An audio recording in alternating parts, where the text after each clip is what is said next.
কালীঘাটের টালির চালা ওই চোরেদের পাঠশালায় এই তৃণমূল আর নয়। এই চোরের রানী চোরের রাজা শিল্প হচ্ছে চপ ভাজায় এই তৃণমূল আর নয়। এই যারাই ছিল তৃণমূলে তারাই এখন পদ্ম ফুলে বাংলার মানুষ বলছে তাই ভাই চান তোমায় চাই।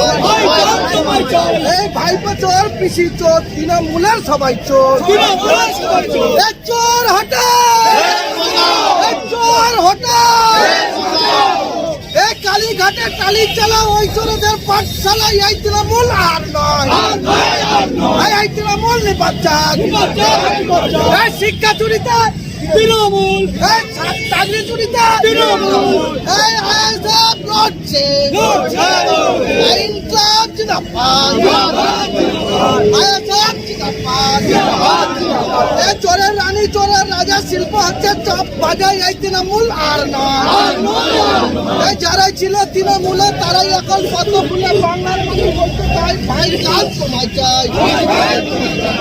এই ভাইপো চোর পিসি চোর তৃণমূলের সবাই চোর। এই ভাইপো চোর পিসি চোর তৃণমূলের সবাই চোর। এই চোর হটা চোর হটা। এই কালীঘাটের টালির চালা ওই চোরদের পাঠশালায় এই তৃণমূল আর নয়। এই তৃণমূল নিপাচাক। এই যারাই ছিল তৃণমূলে তারাই এখন পদ্ম ফুলে বাংলার মানুষ বলছে তাই ভাই জান তোমায় চাই। এই চোরের রানী চোরের রাজা শিল্প হচ্ছে চপ ভাজাই এই তৃণমূল আর নয়। এই যারাই ছিল তৃণমূলে তারাই এখন পদ্ম ফুলে বাংলার মানুষ বলছে তাই ভাই জান তোমায় চাই। এই কালীঘাটের টালির চালা ওই চোরদের পাঠশালায় এই তৃণমূল আর নয়।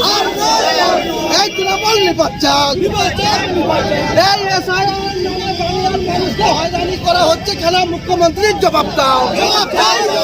এই জবাব তোমার দিতে হবে। এই জবাব তোমার দিতে হবে। এই চোর হটা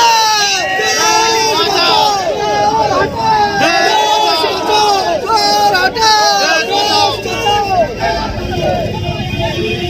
এই চোরের রানী চোরের রাজা শিল্প হচ্ছে চপ বাজায় এই তৃণমূল আর নয়।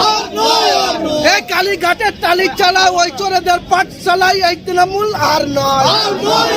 এই তৃণমূল নিপাচাক। এই আইএসএফ জিন্দাবাদ। এই নওশাদ সিদ্দিকী জিন্দাবাদ। এই কালীঘাটের টালির চালা ওই চোরেদের পাঠশালায় এই তৃণমূল আর নয়। এই তৃণমূল নিপাচাক। এই যারাই ছিল তৃণমূলে তারাই এখন পদ্ম ফুলে বাংলার মানুষ বলছে তাই ভাই চান তোমায় চাই। এই যারাই ছিল তৃণমূলে তারাই এখন পদ্ম ফুলে বাংলার মানুষ বলছে তাই ভাই চান তোমায় চাই। সো বস, এবারে আপনাদেরকে আমি দেখাবো যে ইন্ডিয়ান সেকুলার ফ্রন্ট পার্টির চেয়ারম্যান নওশাদ সিদ্দিকী ভাইজান তিনি কী বক্তব্য দিয়েছেন। বর্তমানে আপনারা জানেন যে বিজেপি তথা কেন্দ্রীয় সরকার এবং নির্বাচন কমিশনকে সামনে রেখে যে একটা পশ্চিমবাংলার বুকে যে একটা এসআইআর নামক একটা শব্দ বা একটা সেন্টেন্স, এই এসআইআরকে নিয়ে কিন্তু টোটাল আজ পশ্চিমবাংলার মানুষবাসী মানে পশ্চিমবাংলাবাসীর কাছে কিন্তু খুবই একটা বিপদ এবং দুশ্চিন্তা এবং একটা দিশাহারা দিন কাটছে, খুবই একটা এক্সাইটেড সময় কিন্তু কাটছে। তো সেই বিষয় নিয়ে কি মন্তব্য দিয়েছেন ইন্ডিয়ান সেকুলার ফ্রন্ট পার্টির চেয়ারম্যান নওশাদ সিদ্দিকী ভাইজান এবং 2026 যে বিধানসভা নির্বাচন ভোট আসছে এবং সেই প্রসঙ্গে কি বক্তব্য দিয়েছেন নওশাদ সিদ্দিকী ভাইজান তিনি, তো দেখাবো সেই ভিডিও। তো আপনারা সবাই আগে দেখুন ভিডিওটা কি বলছে ভাইজান, এবং আপনাদের জন্য বেশ কিছু এক্সাইটেড মতবাদ কিন্তু আছে, তো দেখো স্টেপ বাই স্টেপ। সব থেকে বেশি পেরেশানি হচ্ছে মুসলমান, তারপরে দলিত, তারপরে আদিবাসী। তাই মুসলমানকে তো বড় ভোট মানুষ মনে করে না, শুধু ভোটার মনে করে আর ক্যাপটিভ ভোট ব্যাংক হিসাবে রাখতে চায়।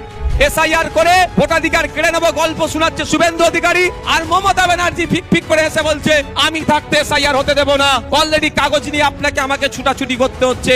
কুরআন শরীফকে নিয়ে যে অসীম সরকার কুভাষায় কথা বলেছে তাকে ধরে এতক্ষণ জেলের মধ্যে রাখতো। পশ্চিম বাংলার মুসলমানদেরকে সব থেকে বড় যে অভিশাপটা দিয়েছে তার নাম হচ্ছে ওবিসি নতুন সার্টিফিকেট।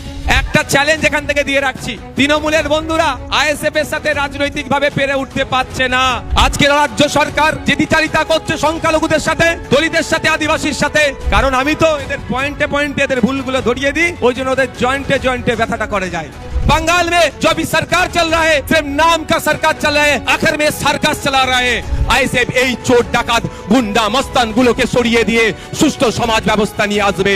আপনাদের সাথ নিয়ে আবার আপনাদেরকে নিয়ে কলকাতায় আমরা ব্রিগেড ময়দান ভরাবো অধিকারের জন্য। এই এসআইআর যে সমস্যা তৈরি হয়েছে, এই সমস্যা তৈরির পেছনে দুটো রাজনৈতিক দল সম্পূর্ণভাবে দায়ী। তৃণমূল বিজেপি মিলে এসআইআর নামক সমস্যাটাকে তৈরি করছে ইলেকশন কমিশন অফ ইন্ডিয়াকে সামনে রেখে, কিন্তু চায় না আপনি আতঙ্কিত মুক্ত হন মমতা ব্যানার্জির দলেরা। এরা চাই আপনি পেরেশানে থাকুন, আপনি পেরেশানে থাকলে প্রশ্ন করতে পারবেন না মাদ্রাসায় টিচার নেই কেন। আজকে দেখুন কলকাতায় গতকালকে খোঁজ নিয়ে দেখুন প্রায় 33 দিন এই ঠান্ডাতে তারা পড়ে আছে আনএডেড টিচার গুলো। এমএসকেএসএস কে টিচারদের সম্মানিকটা ঠিকঠাক পাচ্ছে না, মাদ্রাসায় 10,000 শূন্য পদ হয়ে গেছে, পরিকাঠামো ধ্বংস হয়ে গেছে, স্কুলে টিচার নাই, হাই স্কুলে টিচার নাই, শিক্ষার পরিকাঠামো ধ্বংস হয়ে গেছে। আপনি এটা প্রশ্ন করবেন না এসআইআর এর কাগজ নিয়ে ছুটাছুটি করবেন? বুথে বুথে চায়ের দোকান থেকে শুরু করে পাড়ার রকে যে যেখানে খেলার ময়দানে যে যেখানে থাকেন এই বার্তাটা আমাদের পৌঁছে দিতে হবে। আইএসএফ এর বার্তাকে আমাদের আইএসএফ এর লক্ষ্য উদ্দেশ্য কি? আইএসএফ এর লক্ষ্য উদ্দেশ্য হচ্ছে যে সমাজ ব্যবস্থার পরিবর্তন করতে হবে। এক মফস্বল এলাকার মানুষ, সুন্দরবনের মানুষ, দার্জিলিং এর মানুষ, দিনাজপুরের মানুষ, মালদার মানুষ, বাঁকুড়ার মানুষ, বীরভূমের মানুষ, হুগলির প্রত্যন্ত গ্রামের একটি মানুষ আপ কেন ট্রিটমেন্ট করতে গিয়ে কলকাতার সরকারি হসপিটালের দ্বারস্থ হতে হবে? Indian secular front alternative politics provide করছে। ইন্ডিয়ান সেকুলার ফ্রন্ট কল দিচ্ছে 2026 সালে যদি আমাদেরকে আপনারা সরকারে নিয়ে আসেন, আমরা এই 5 বছর একটা সরকারের সময় পাই, 5 বছর 5টা জেলাতে আমরা কলকাতার পিজি, এনআরএস, আরজি করের মতো স্টার হসপিটাল আমরা বানিয়ে দেব। তাহলে গ্রামের মানুষকে আর শহরে উপস্থিত হতে হবে না। আমরা কল দিচ্ছি আপনাদের।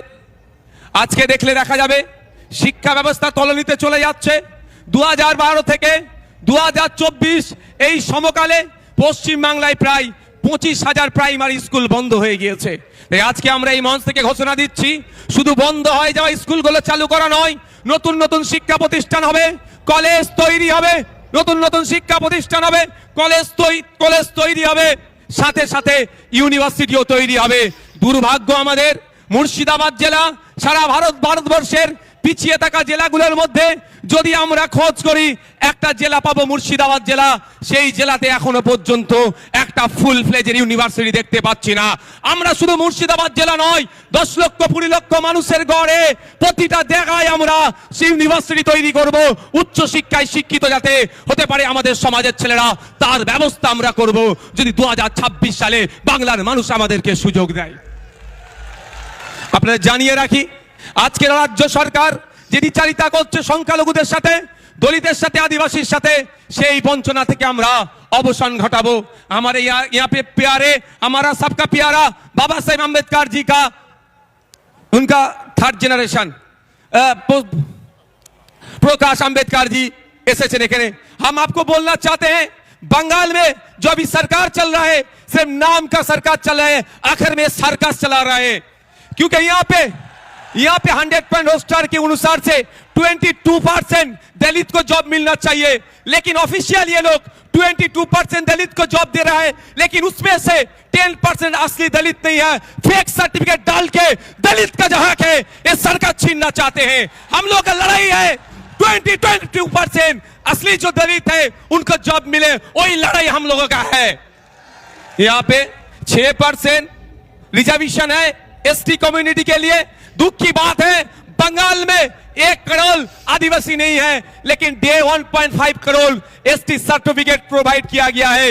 इसका मतलब यही होता है जे 6% जो है, जब उसमें से असली जो आदिवासी है उनको नहीं मिल रहा है, उसको छोड़ के जो नॉन आदिवासी है, जो आदिवासी के जो संरक्षण है, जो रिजर्वेशन है, उसमें से वो लोग खा जा रहे हैं। तो हमारा मंच इस दिन आज यहाँ से ऐलान करना चाहते हैं, अगर हम लोग सत्ते में आएंगे 22% जो दलित के लिए जॉब है, रिजर्वेशन उनको सही से मिलेगा, 6% जो आदिवासी के हैं वो मिलेगा। साथ में रंगनाथ मिश्रा जी का जो कमीशन है, बैकवर्ड क्लास का जो माइनॉरिटी मुस्लिम है उनका जो 10% देने के लिए बोला है, हम लोग देंगे।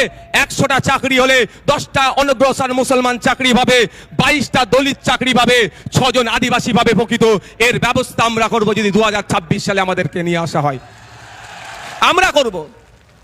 আমরা এই মঞ্চ থেকে কি বলছি, আমাদের অধিকার পরিযায়ী শ্রমিকের অধিকার। Inter state migrant labours act 1979 কেন্দ্র সরকারের আইন। এই মাইগ্রেন্ট লেবারদের এই যারা নানান রকম অত্যাচার অনাচার হচ্ছে এইগুলো বন্ধের জন্য। কিন্তু দুর্ভাগ্য আজকে এখানে যারা উপস্থিত হয়েছেন মুর্শিদাবাদ, মালদা, দিনাজপুর রাজ্যের বিভিন্ন জায়গা থেকে এসেছেন, যাদের অনেকের বাড়ির লেবার ছেলেরা মাইগ্রেন্ট লেবার হয়ে ভিন্ন রাজ্যে কাজ করছেন, আপনাদেরকে জানানো হয়নি inter state migrant labour act 1979টা কি। ওখানে প্রত্যেকটা যে মাইগ্রেন্ট লেবার আছে তার অধিকার সুরক্ষিত আছে, কিন্তু দুর্ভাগ্য আমাদের ওই আইন বইয়ের পাতাতে সুরক্ষিত আছে, বাস্তবে কিন্তু আমার শ্রমিকরা সুরক্ষিত নয়।